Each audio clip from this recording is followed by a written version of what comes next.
जय जोहार, जय आदिवासी साथियों। मैं संदीप निरगावे आप सभी दर्शकों का हमारे यूट्यूब चैनल जागो आदिवासी में बहुत बहुत स्वागत करता हूं। और आप सभी हमारे दर्शकों से निवेदन करता हूं कि अगर आपको हमारा कार्य अच्छा लगता है तो आप हमारे चैनल को अधिक से अधिक शेयर करें, सब्सक्राइब करें और बेल आइकन को क्लिक कर दें ताकि आपको हमारे सभी वीडियोज़ की नोटिफिकेशन मिलते रहें। और वीडियोज़ को अधिक से अधिक शेयर करें ताकि हमें प्रोत्साहन मिले। पैसा act panchayat extension for schedule area का अंतिम पार्ट है। पैसा एक्ट के जो चार पार्ट बनाए गए हैं, इसमें मुख्य बातें जो पैसा एक्ट की जो है वो हमने रखी है। जो ऐसी बातें जो इम्पोर्टेंट नहीं हैं, ऐसी बातें हमने इसमें नहीं रखी है। अंतिम में ये लास्ट पार्ट है। अगर आप सभी वीडियोस को साथ में देखना चाहते हैं तो आप फर्स्ट पार्ट में जैसे आप क्लिक करेंगे, उसके बाद में फिर प्लेलिस्ट जो उसकी जो होती है उसमें आप अगला नेक्स्ट करके आप उसके सारे पार्ट्स को साथ में देख सकते हैं ताकि आपको पूरा पैसा एक्ट अच्छे से समझ में आए। जैसा कि मैं हमेशा ही कहता हूं कि हमारा संवैधानिक अधिकार जो भी आदिवासियों के हैं और जो भी कानूनी अधिकार जो आदिवासियों के हैं, तो उन सभी अधिकारों को बताने का उद्देश्य हमारा यह होता है कि जब भी कोई व्यक्ति अगर किसी आंदोलन में हो, किसी भी अगर धरना दे रहा हो, तो ऐसी स्थिति में जब अगर उसे अपने अधिकार अच्छे से पता हो तो वह सामने वाले अधिकारी को भी चुप कर सकता है अगर उसे अपने अधिकार के बारे में पता हो। इसी उद्देश्य से हम लोग ये चाहते हैं कि सभी समाज के बेटों को इसके बारे में जानकारी मिले। इसी कारण से हम लोग हमेशा ही अधिकारों के संबंध में वीडियो बनाते हैं। हमने इसके पहले के 3 वीडियो हम लोग बना चुके हैं। अंतिम जो भाग जो हम लोग बोल सकते हैं, इसका जो अंतिम जो पॉइंट था वो झ था। और झ में यह बताया गया था कि विधानमंडल जो है वो किस प्रकार से कानूनों का निर्माण करे ताकि ग्राम पंचायत जो कि 5वीं अनुसूचित क्षेत्र में या फिर पैसा एक्ट के क्षेत्र में या फिर अनुसूचित क्षेत्र में, ऐसी ग्राम पंचायत जो अनुसूचित क्षेत्रों में आती है, तो उन्हें किस प्रकार से स्वायत्त बनाया जा सके, सेल्फ डिपेंड बनाया जा सके, ऐसी विधियों का निर्माण करें। तो इसमें क्या क्या प्रावधान बताए गए, सबसे पहले हम लोग देखते हैं कि माद निषेध प्रवर्तित करने या किसी माद्य पदार्थ मादक द्रव्य के विक्रय और उपभोग को विनियमित या निर्बंधित करने की शक्तियां प्रदान की जाए। पहला पॉइंट ये कहता है कि विधानमंडल के द्वारा ऐसा कानून बनाया जाए जिसके माध्यम से ग्राम सभा को ही यह अधिकार दिया जाए या फिर पंचायतों को ही अधिकार दिया जाए कि वहाँ पर कोई मादक पदार्थ या फिर मादक द्रव्य का अर्थ होता है ऐसी चीज़ें जो नशा करती है, उस क्षेत्र में शराब की बिक्री होना चाहिए या फिर नहीं होना चाहिए, ये को निर्धारित करेगा वहाँ की ग्राम सभा। उस क्षेत्र में कोई भी दूसरा नशीला पदार्थ वहाँ पे बिक्री होगी कि नहीं होगी, उस चीज़ का जो निर्धारण जो करेगा वो कौन करेगा, ग्राम सभा करे। ऐसा नियम बनाया जाए किसके द्वारा, विधानमंडल के द्वारा। तो ऐसा कौन कहता है, फर्स्ट पॉइंट। दूसरा जो पॉइंट है वो क्या कहता है, गौण वन उपज का स्वामित्व प्रदान किया जाए।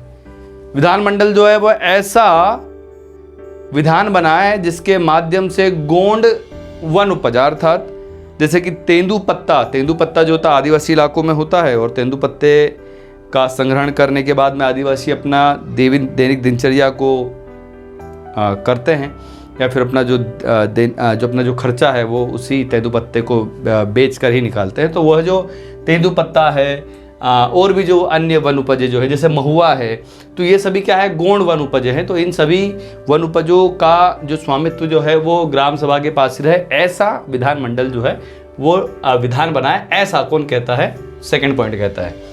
तीसरा पॉइंट जो है वो क्या कहता है, अनुसूचित क्षेत्रों में भूमि के अन्य संक्रमण को निवारित करने और किसी अनुसूचित जनजाति की विधि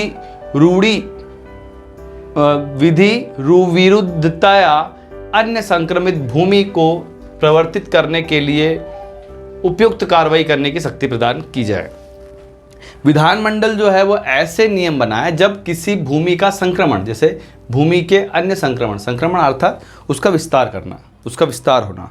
अगर कोई भी ग्राम पंचायत की भूमि में अगर कब्जा करता है मान लो कि प्राइवेट कंपनी है या फिर कोई प्राइवेट व्यक्ति है, अगर वो ग्राम पंचायत की भूमि में अगर वो कब्जा करता है, या फिर ग्राम पंचायत जो है अगर वो राजस्व की भूमि में अगर वो अपना ग्राम पंचायत जो अपना अगर जो विस्तार करती है, अगर वो राजस्व की भूमि में भी अगर मान लो विस्तार करती है, तो उन ऐसी स्थिति में निर्धारण जो है वो कौन करेगा, तो अधिक अधिकार जो है वो ग्राम सभा को या फिर पंचायतों को मिले, ऐसा कानून बनाए कौन? विधानमंडल। ऐसा दिशा निर्देश कौन देता है? तीसरा पॉइंट देता है।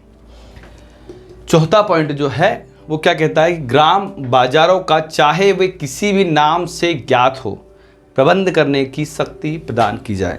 अर्थात ग्राम में अगर जैसे हम लोग हाट बाजार जो कहते हैं, अगर मान लो किसी गांव में अगर हाट बाजार चल रहा है तो उसका जो क्रियान्वयन हो, वहाँ पर दुकानें कौन कौन सी कहाँ कहाँ पे लगेगी, उनसे राजस्व कितना वसूला जाएगा, उनसे जो टैक्स जो वसूला जाएगा वो कितना वसूला जाएगा, कैसे कैसे वसूला जाएगा। या फिर मान लो किसी ग्राम पंचायत की ज़मीन है, वहाँ पर अगर मान लो कि कंस्ट्रक्शन होता है, वहाँ पर दुकानें बनती है, तो उन्हें कितनी कितनी कीमतों पर बेचा जाएगा। तो ये सभी चीज़ें जो है उसका निर्धारण कौन करे? ग्राम सभा। ऐसा नियम बनाए कौन? विधानमंडल। ऐसा कौन कहता है?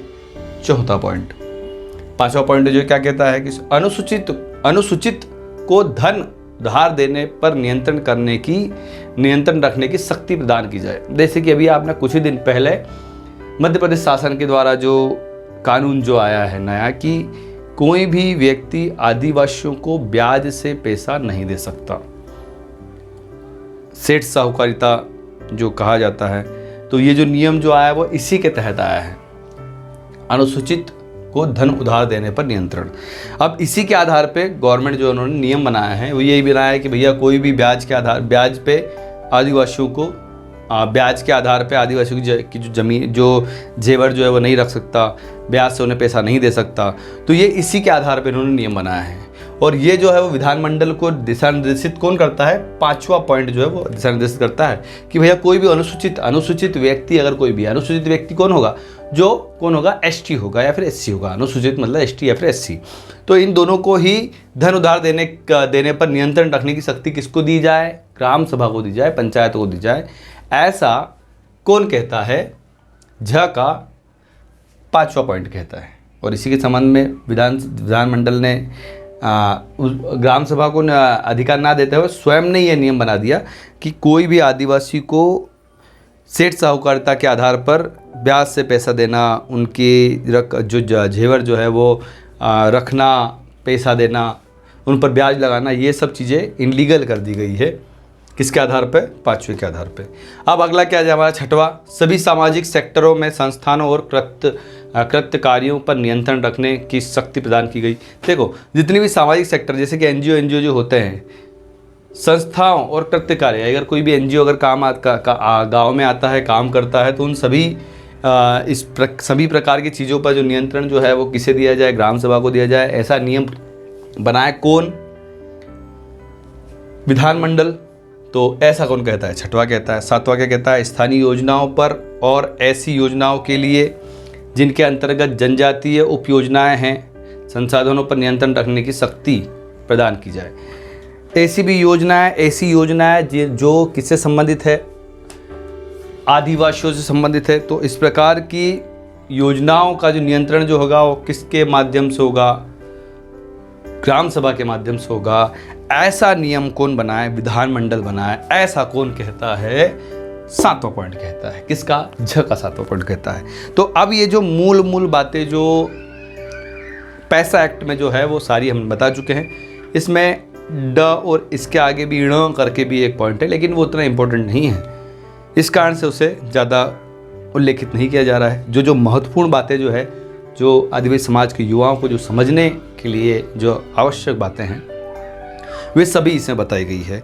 और इसमें यह भी बताया गया कि अगर जैसे कई सारे लोग जो हैं वो भ्रम भी फैलाते हैं कि पैसा एक्ट और पांचवी अनुसूची जो है वो गैर आदिवासियों के खिलाफ है, तो इस वीडियो के माध्यम से मैं ये भी बताना चाहता हूँ कि ये कभी भी किसी भी गैर आदिवासी के खिलाफ नहीं है। यह सिर्फ आदिवासियों को संरक्षण प्रदान करने के लिए ही है। क्या क्या? पैसा एक्ट और पांचवी अनुसूची। तो कभी भी मेरे हिसाब से गैर आदिवासियों को, वो हमारे कोई भी किसी भी समाज के भाई हो सकते हैं, उन्हें इन सब चीज़ों का विरोध नहीं करना चाहिए। उन्हें पहले पढ़ना चाहिए, उसके बाद में इन सब चीज़ों के बारे में जानना चाहिए, और उसके बाद में कोई भी अपना व्यू देना चाहिए। अंतिम में जय जोहार, जय देव साथियों।